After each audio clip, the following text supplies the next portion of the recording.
Hey everybody. Just a show of hands, who all is disappointed that I'm not, in fact, Chuck Norris? Yeah, I know. A pretty big letdown for everybody who thought I was a big beefy guy. So I guess I'd just like to start off by thanking some of the people that helped me on the way down.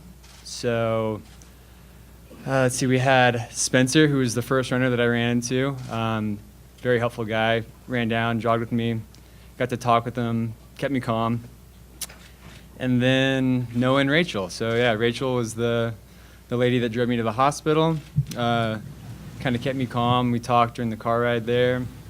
And then Noah, who was just a champ, went and got my truck, drove it to the hospital, dropped off my things so I could have my phone and contact my loved ones and let them know that a weird thing happened, but that I was okay. So I really appreciate their help. And then, of course, just my friends and family through all this. They've been really supportive and incredibly nice. So, Can you move the microphone a little closer? No, sure. You need to turn that on. That's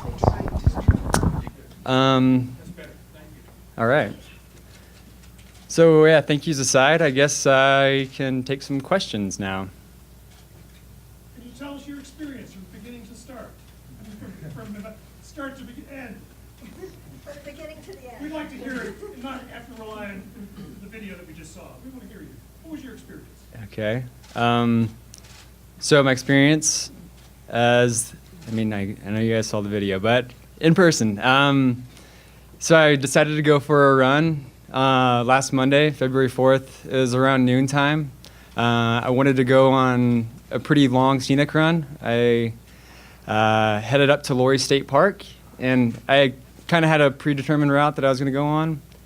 And I knew that I wanted to do towers because I just wanted to give myself a hill challenge. So ran through the south side of Lorry State Park, which is a couple miles, and then linked up with Towers Road, which is a really steep 4x4 road. It's about 9% grade on average, and it's a little under 3.5 miles to the top. So running up, successfully got through the run and felt pretty good.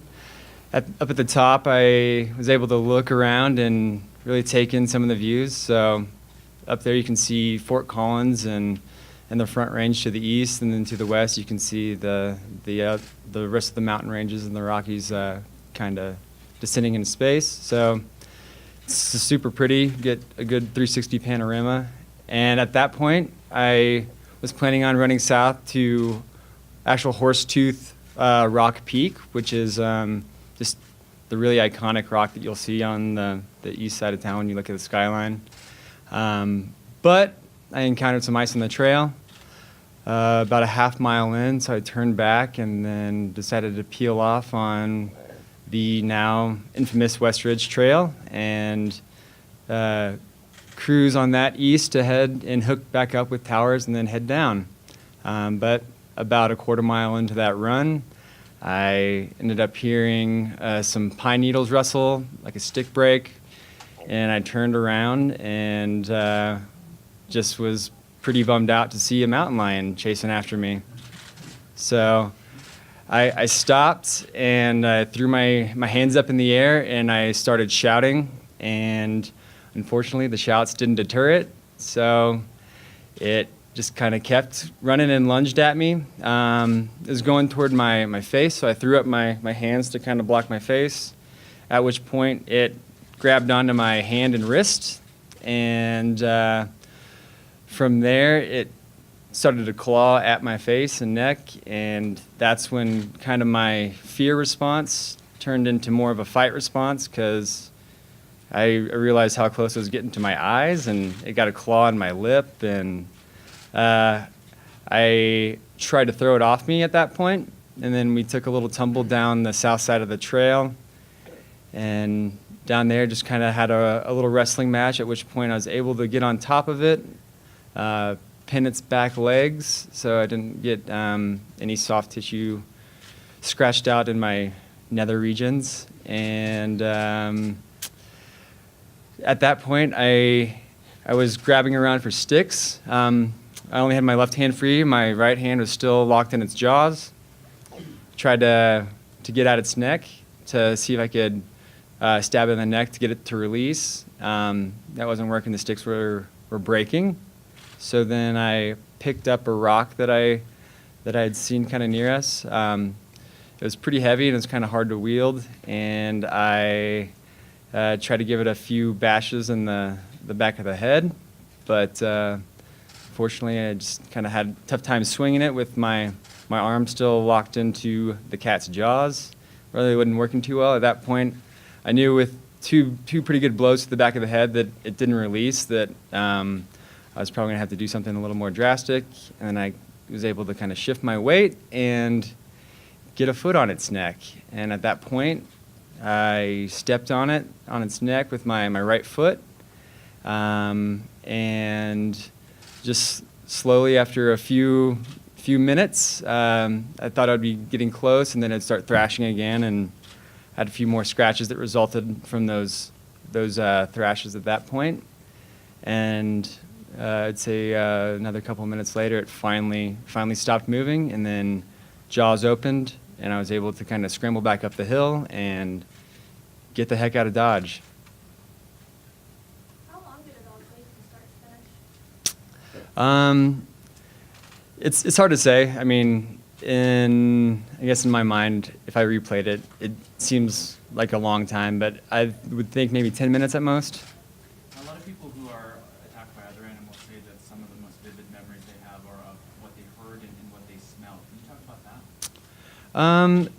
I was actually kind of surprised about the silence of it. There really wasn't any growls that I was hearing. I didn't hear any sort of cat noises that I would normally associate with a wild cat. The smells, I don't really remember the smells. I remember looking down and seeing the claws, like retracting and then coming out of its paws, and was just really looking at those because that's whenever the front paws were just kind of thrashing when I was on top of it. So it was really pretty visually intense, and I don't really remember that many smells per se. Did that cliche kind of saying of your life flashing in front of your eyes, did you have a moment like that, or was it just pure adrenaline? It was just pure adrenaline. There was a certain point where I kind of just imagined being stuck on this hillside and eventually just having a cat gnaw at me, which is a creepy way to go. But for the most part, the adrenaline just kind of kept kicking back in those moments. One of my big fears throughout the whole thing was another cat coming along, because it was a younger cat, and I could tell that it wasn't fully grown, and I was just very concerned that Mom was going to come out of nowhere, and at that point, that fight would be over pretty quickly. Did you think you were not going to make it out of this? And after everything that you've been through, I got to know what you and Annie are doing for Valentine's Day. There was a point where I was concerned that I wasn't going to make it out of it, and I think it might have been a mix of me tussling with the cat and it still clawing at me, and then thinking about another cat potentially coming along, and I just kind of had that wave of fear roll over me, and thought that I could just end up there and stay there, and luckily that wasn't the case, and I am able to spend Valentine's Day 2019 with my girlfriend Annie. And let's see, tonight, I don't know, what are you thinking? Mac and cheese? Somehow haven't gotten around to plans. Yeah, we'll see. Can you describe the pain of an attack like that? The pain wasn't as intense as I would think it would be. That could also be for the fact that I just had really high doses of adrenaline coursing through my body. The thing that hurt the most was my wrist, and that's just where the cat had kind of latched on. And at one point, I just remember feeling jolts in my nerves and my fingers, just because one of the cat's tooth was inside the kind of meat of my palm, and I just felt it kind of hitting that nerve over and over again. So these two fingers were just kind of a little bit electric.